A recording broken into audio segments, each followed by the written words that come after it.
विधायक रवि राणा ने मांग की कि विदेशों की तरह हमारे देश में भी तेंदुए और बाघों को पालतू जानवर के तौर पर पहचान मिलनी चाहिए।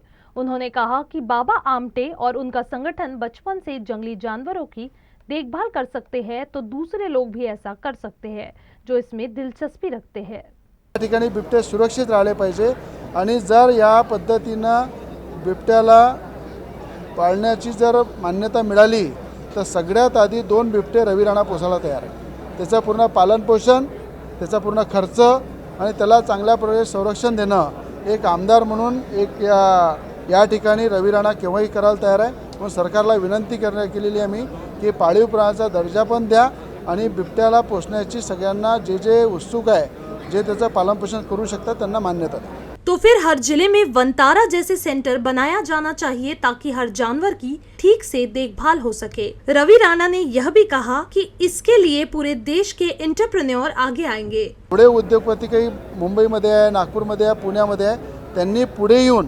वनतारासारखं प्रत्येक जिल्ह्यामध्ये झू जर तयार केलं, स्वतः पुढे येऊन जर आले तर सरकारने त्यांना सरळ हाताने मदत केली पाहिजे, त्यांना मान्यता दिल्या पाहिजे आणि उद्योगपतीच्या माध्यमातून वनतारासारखे मोठे झू प्रत्येक जिल्ह्यामध्ये डेव्हलप केले पाहिजे, अशी सरकारला मी आपल्या माध्यमातून विनंती करतो।